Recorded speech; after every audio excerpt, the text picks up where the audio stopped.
All right, and we are back here on the GSMC Football Podcast. And for the third part of the show, we are going to talk about the Jets officially being eliminated from the playoffs yesterday. Yeah, it's just, and it's kind of, now, things kind of played out differently, but similar results, same results, and that is yet another Jet loss. They are now 3-10 on the season. This has been just a very disappointing year, and so many of these games this year they could have won. They could have won. If things would have went their way, because they have lost so many one-score games this year, they'd have a winning record right now. They would be right there for a playoff spot, but it just has not played out that way. And once again, you have the defense let the opposing team go right down the field to tie the game. Now, this time, this game went into overtime, and Dolphins, of course, get the ball, and they go right down the field and score a touchdown to win the game. And the Jets' offense didn't look that bad. The most surprising thing for me in this game was the fact that they only finished with 83 yards rushing, but I thought the running game was decent yesterday. And this is without Breece Hall. Because at times this year, they have struggled to run the football. Now, Breece Hall's had some good games this year. But Isaiah Davis, he averaged 4 yards per carry. Braylon Allen, 3.9 yards per carry. I mean, they both finished around 40 yards rushing.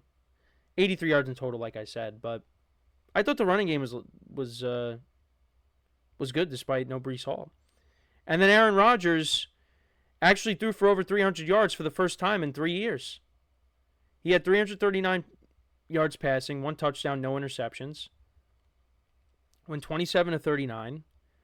Garrett Wilson and Davante Adams both had over 100 yards receiving in this game. Davante Adams had a touchdown. Garrett Wilson caught a 42-yard pass from Rodgers. Now, if Rodgers, angles that better, Garrett Wilson, that's a walk-in touchdown. Now, they still did score on that drive, but, you could have had a walk-in touchdown there. And then later on in the game, I think this was the kick-the-game-tying field goal, or the go-ahead field goal, before the Dolphins went down and tied it, and then they went into overtime. Garrett Wilson was wide open, and Rodgers didn't see him. But, Rodgers did look better yesterday.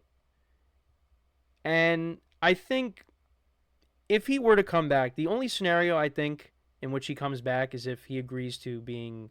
Now, first of all, he's going to want to play. So if he wants to play and he goes back to the Jets, he's got to be the bridge guy.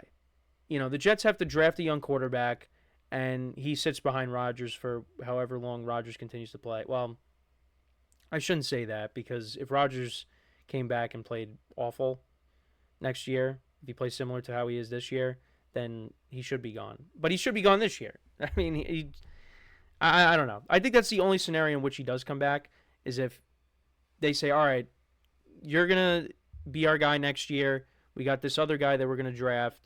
He's going to sit behind you, and, you're just going to be the bridge. He's going to have to agree to that. Now, that could motivate him. This is all hypotheticals.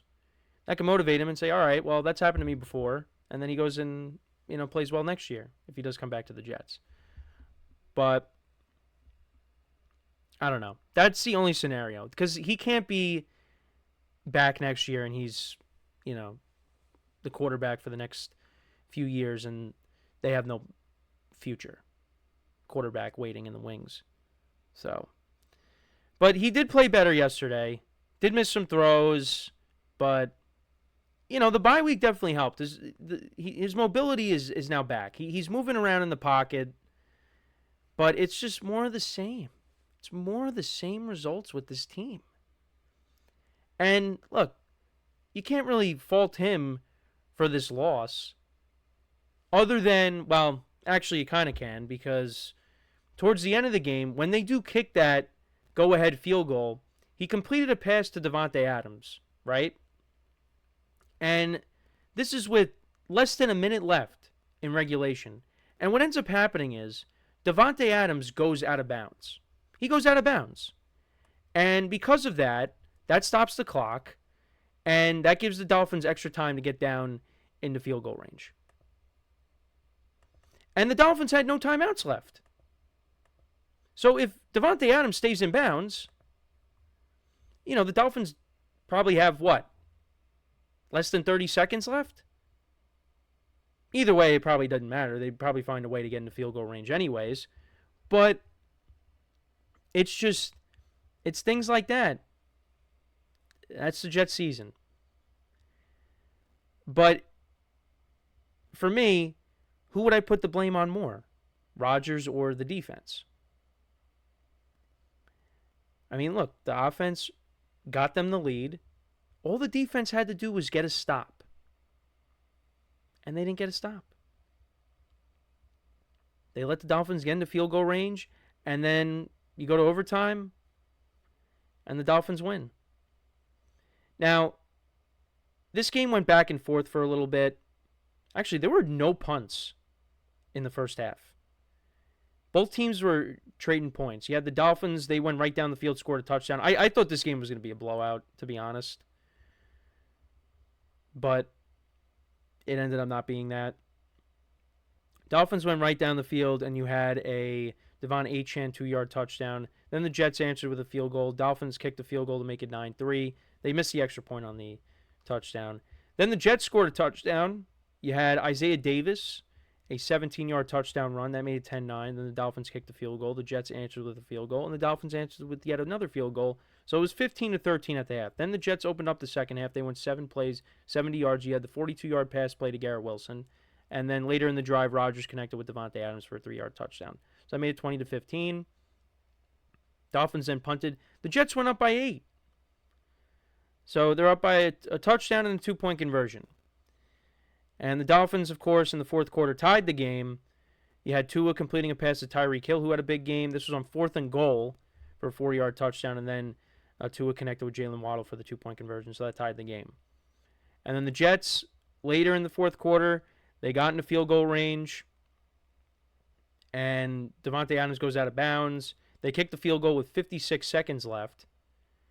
And the Dolphins, they get into field goal range. You have 14. Well, what happened was there was a big kickoff return. And that took them to the Dolphins' 46. Then Tua completed a pass to Tyreek Hill for 14 yards. Got it to Waddle for another 6. And then Jason Sanders from 52 yards out kicks the field goal. So that tied the game. Dolphins get the ball. 20 yards to Jonnu Smith. Another 14 to Jonnu Smith. Then you had 9 to Tyreek Hill, 10 to Achane, and then eventually on 2nd and 7 from the Jets' 10, Tua connects with Jonnu Smith for the game-winning touchdown. And the Dolphins win 32-26. And Jonnu Smith had 3 catches on that drive. Do you want to know how many catches he had through the first 4 quarters of the game? 0. He had nothing. I think he had 1 target. But on this drive alone, 3 catches and a touchdown. So Rodgers, like I said, 27-39, 339 yards passing, a touchdown, no interceptions. Yeah, 2 receivers have over 100 yards in this game. The running game was okay. 83 yards on the ground, but still a couple of nice runs by the 2 running backs. No sacks on the day by the Jets defense. So the pass rush was just non-existent. No turnovers in the game either. And then for the Dolphins, Tua has been solid since he's come back.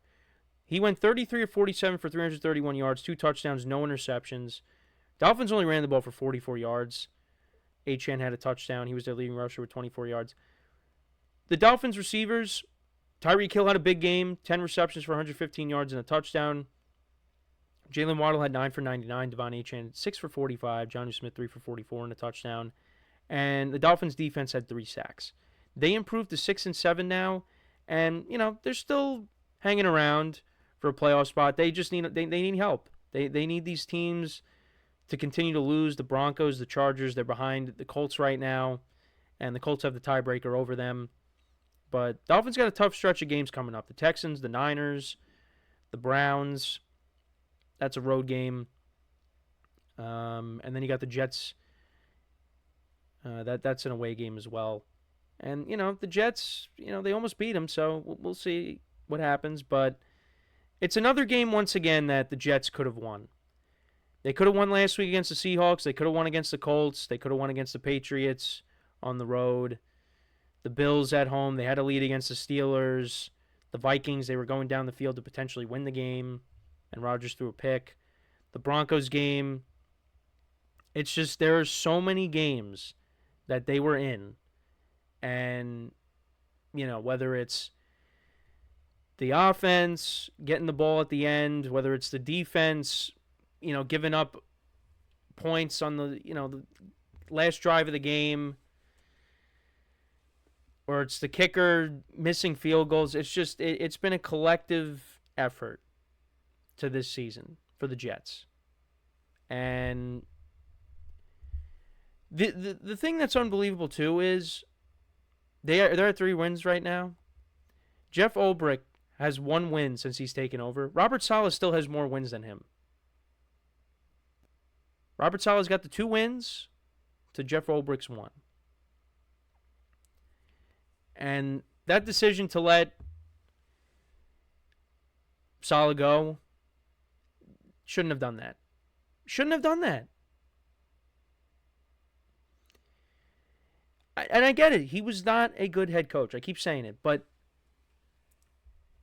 look at what the team has looked like since they've let him go. It's gotten worse. I think if they would have kept Saleh, the Jets would have had a few more wins at this point. They would have a better record right now. And a lot of people will agree with that, I would imagine.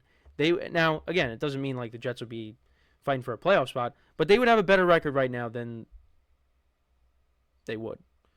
They would have if, had they not have made that move. But that's what they decided to do. And I don't know what's going to happen. Rodgers, he wants to keep playing. Well, if he wants to keep playing, he wants to play in New York. But it's just, I don't know. I don't know what's going to happen. So, we'll see how the rest of the season plays out. It's just so many one-score games. They are the reverse of the Vikings from a few years ago, or a couple years ago, where the Vikings, they finished with 12 wins or 13 wins, whatever it was, but they won every one-score game. They lose every one-score game. I don't know. But you just see that if everything would have went right for them this year, they'd be right there. But everything went wrong this year. And it's not just on one individual. It is a collective effort here. And the way people make it seems like Aaron Rodgers is the only problem. Which is not true. He is not. Now, is he part of the problem? Yes. But is he the only problem? No. The defense took a massive step back this year. The special teams was not as good as last year. And on top of that, they are not coached properly. And that's where they are right now. They're just, they're going to be picking in the top 10, find a way to get a quarterback. And, whether it's Rodgers next year or you bring in a Jameis Winston, I don't know, but that's got to be the plan. And the other thing, too, is you got to bring in the right head coach and right GM. So, I don't know. But they're officially eliminated. I mean, they were eliminated weeks ago, but it was made official yesterday with this loss to the Dolphins. And again, another game that they could have won. But let me know what you guys think about this game. What were your takeaways from it? Let me know in the comments. We're going to take our next break. When we come back, we'll talk about the Vikings and their win over the Falcons and Kirk Cousins' return. We'll talk about Sam Darnold's performance. So make sure to stick around, and we'll be right back here on the GSMC Football Podcast.